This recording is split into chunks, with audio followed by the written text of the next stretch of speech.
மாவுங்க சாமிக்கு தைப்பூசத்துக்கு மாவு செய்கிறதுக்கு பச்சரிசி மாவு 2 டம்ளருங்க. இதில் 2 டம்ளர் பச்சரிசிங்க 1 மணி நேரம் ஊற வச்சுட்டுங்க. நம்ம அதை வடித்து எடுத்துட்டுங்க. தண்ணியெலாம் வடிஞ்ச முன்னாடி இந்த மாதிரி ஜாரில் கால் ஜார் அளவு தான் போடணும். போட்டு அரைச்சி இந்த மாதிரி சலிச்சு எடுத்துக்கணும். கடைசியில் கொஞ்சம் இருக்குங்க, அது நம்ம ஏதாச்சும் கோலப்பொடி அரைக்கிறப்ப அரைச்சிக்கலாம். பாகு காய்ச்சி வச்சுருக்குது. இப்போ நம்ம மாவு பிணையலாங்க. அப்படி ஊற்ற கலக்கி விடணும். கரண்டியில் காம்பில் கலக்கி விடணும். அது ஒரு கையில் நம்ம ஃபோன் பிடிச்சிட்டு செய்ய முடியாது. இப்போ இப்படி இந்த மாதிரி ஊற்றி செய்யலாம்.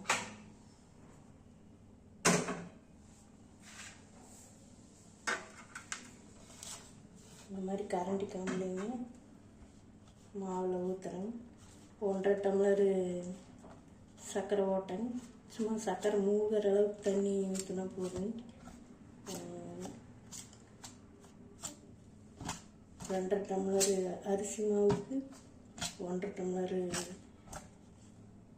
அஸ்கா போட்டு பாகு வச்சுங்க. கொஞ்சம் ஏலக்காயும் தட்டி போட்டுக்கலாம்.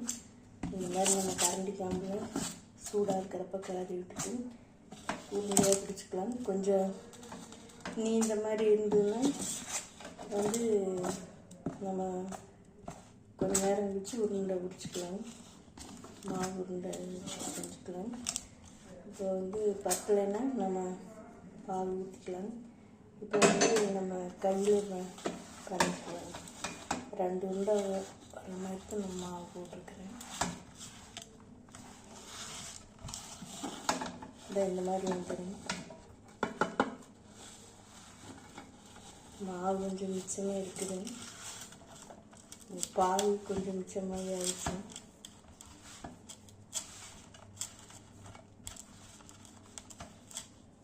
இது கொஞ்சம் இஞ்சறக்கு கொஞ்சம் லேட்டாகுங்க.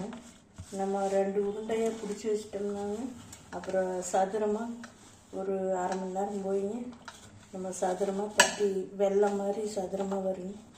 வெள்ளை கலரில் நம்மளுக்கு 2 வெள்ளை உருண்டை மாதிரி வெள்ளை அச்சு வெள்ளை மாதிரி வந்துடும். நம்மளுக்கு பாகு கொஞ்சம் குழஞ்சி அந்த மாதிரி இருக்குது. அதனால் நம்ம பாகு தண்ணி கொஞ்சம் கம்மியாக ஊற்றிக்கணும்.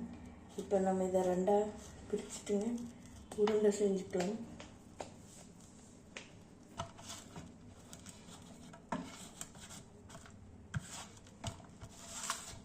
உருண்டை செஞ்சுட்டு ஒரு 1/2 மணி நேரம் போய் நம்ம சதுரமாக தட்டி எடுத்துக்கலாம்.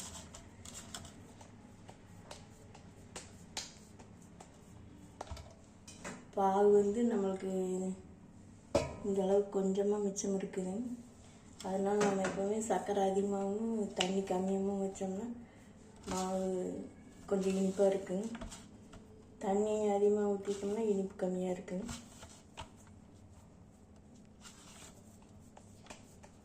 ஒரு 1/2 மணி நேரம் போச்சுன்னா நல்லா இஞ்சிரும்.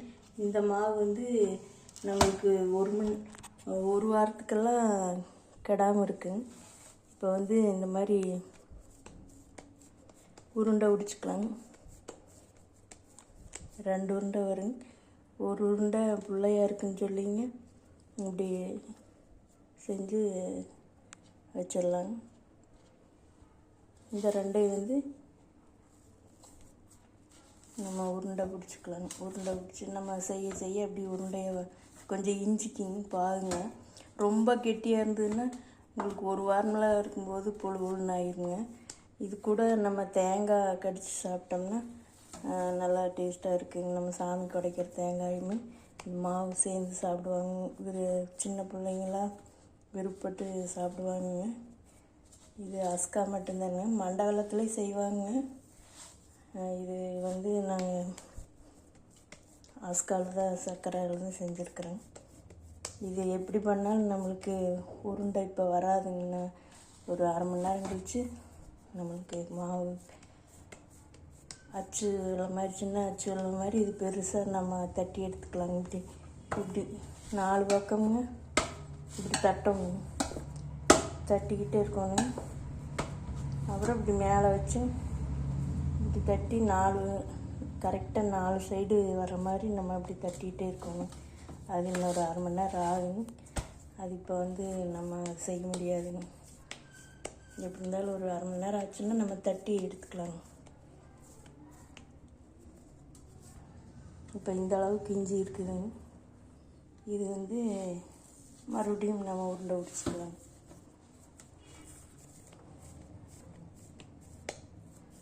ரொம்ப கெட்டியாகவே ஃபஸ்ட்டே பண்ணிட்டோம்னா சாப்பிட்றதுக்கு ரொம்ப அது மாதிரி ஆயிடும். 2 உருண்டை 2.5 டம்ளர் அரிசிக்கு ஒரு 1/2 கிலோ கொஞ்சம் கம்மியாக இருக்குங்க. 2 உருண்டை செய்கிறதுக்கு நம்மளுக்கு கரெக்டாக இருக்குங்க. இது பிள்ளையாருக்குன்னு தனியாக செஞ்சு வைக்கிறதுங்க. தைப்பூசத்துக்கு இந்த மாதிரிங்க, தைப்பூசத்துக்குங்க, மாரியம்மன் நோம்பிக்குங்க, இந்த மாதிரி விசேஷத்துக்கு இந்த மாதிரி செஞ்சுங்க. ஒரு 1/2 மணி நேரம் போயிட்டுங்க நம்ம அந்த வெள்ளை மாதிரி இப்படி எடுத்துங்க.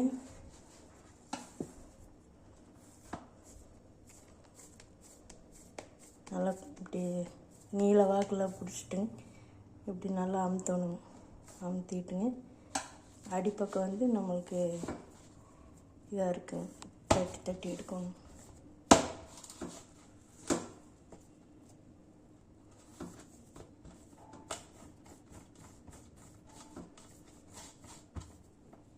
இந்த மாதிரி நீளமாக வரும். நம்ம அப்படி அமுத்திட்டுங்க இப்படி 4 பக்கம் இப்படி தட்டி தட்டி எடுக்கணும். இந்த தட்டுலேயே நம்ம தட்டினோம்னா நமக்கு அது மாதிரி வந்துடும்.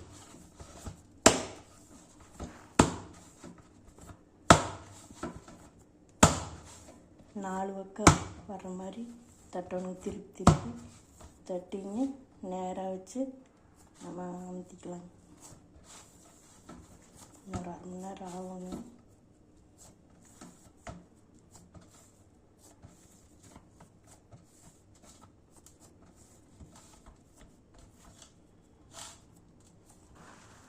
இந்த மாதிரி தான் வந்திருக்கு. இந்த இடத்துல நடுவில் நம்ம இப்படி குழி மாதிரி பண்ணிங்க, நெய் ஊற்றிங்க, திரி போட்டுங்க. நம்ம சாமிக்கு மாவிளக்கு வைக்கிறோங்க, தைப்பூசத்துக்கு இந்த மாதிரி வச்சுக்கலாம். இதே அது மாதிரி பண்ணிக்கலாம்.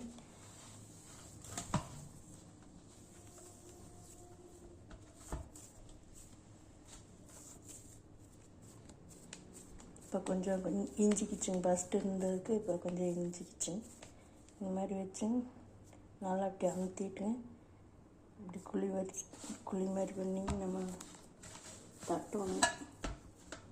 4 சைடு சதுரமாக வர்ற மாதிரி தட்டிட்டுங்க இப்படி திருப்பி திருப்பி 4 சைடு தட்டணும்.